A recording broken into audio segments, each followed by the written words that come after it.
Cup ഈ ഫോക്കസിൽ കാണണമെങ്കിൽ എത്ര ദൂരം പോകണം കപ്പിന്ന്? കപ്പ് ഇങ്ങനെ കാണാൻ പറ്റണ്ട ഫുള്ളായിട്ട്? ഇത്ര പോകണ്ടേ? അപ്പൊ ഭൂമിനെ ഫുൾ വട്ടത്തിൽ കാണണമെങ്കിൽ എത്ര ദൂരം പോകണം? അത്രയും ദൂരം പോയി കഴിഞ്ഞാൽ ഭൂമിനെ കാണാൻ പറ്റും. അങ്ങനെയാണെങ്കിൽ ആകാശം നോക്കുമ്പോൾ എല്ലാ ഗ്രഹവും കാണണ്ടേ? അത്രയും ദൂരത്ത് പോയിട്ട് എങ്ങനെ ഫോട്ടോ എടുക്കണം? അതൊക്കെ ആര് വിടാനാകെ ഫോട്ടോ ക്യാമറ? ഈ വീഡിയോയിലെ നടന്റെ അഭിപ്രായത്തോടുള്ള ചില വിയോജിപ്പുകളാണ്. അതിൽ തന്നെ ഇദ്ദേഹത്തിന്റെ ഈ stupid logic and cup theory നമുക്കൊന്ന് അനലൈസ് ചെയ്ത് നോക്കാം.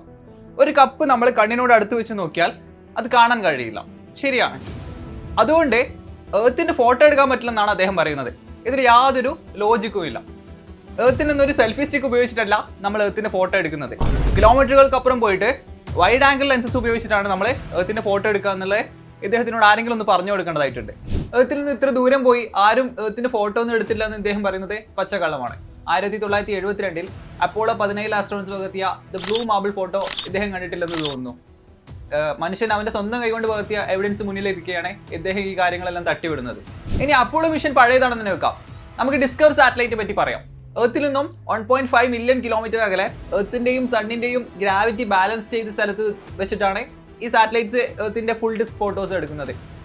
ആരും അത്ര ദൂരമൊന്നും പോയിട്ടില്ല എന്ന് പറയുന്നതിന് മുമ്പേ ഈ ഒരു സാറ്റലൈറ്റ് ഫോട്ടോസ് അയക്കുന്ന ലൈവ് ഫോട്ടോസ് നിങ്ങളൊന്ന് അനലൈസ് ചെയ്യുന്നത് നന്നായിരുന്നു. വോയേജർ 1 എന്ന സ്പേസ് ക്രാഫ്റ്റ് എർത്തിൽ നിന്നും 600 കോടി കിലോമീറ്റർ അകലെ നിന്നാണ് ദ പെയിൽ ബ്ലൂ ഡോട്ട് എന്ന പ്രശസ്തമായ ഫോട്ടോ എടുത്തിട്ടുള്ളത്.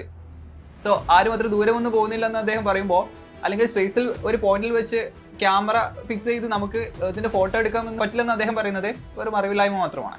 വെറും ഒരു കപ്പ് കാണിച്ച് ആളുകളുടെ ശാസ്ത്രബോധത്തെയും ഇത്രയും കാലത്തെ കണ്ടുപിടുത്തങ്ങളെയും ഇദ്ദേഹം കളിയാക്കുകയും തള്ളിക്കളയുകയാണ് ചെയ്യുന്നത്. സോ ഒരു സെലിബ്രിറ്റി ആണെന്ന് വിചാരിച്ച് ഇദ്ദേഹം പറയുന്ന എന്ത് നോൺസെൻസും വിശ്വസിക്കാൻ മാത്രം വിഡ്ഢികളല്ല മലയാളികൾ.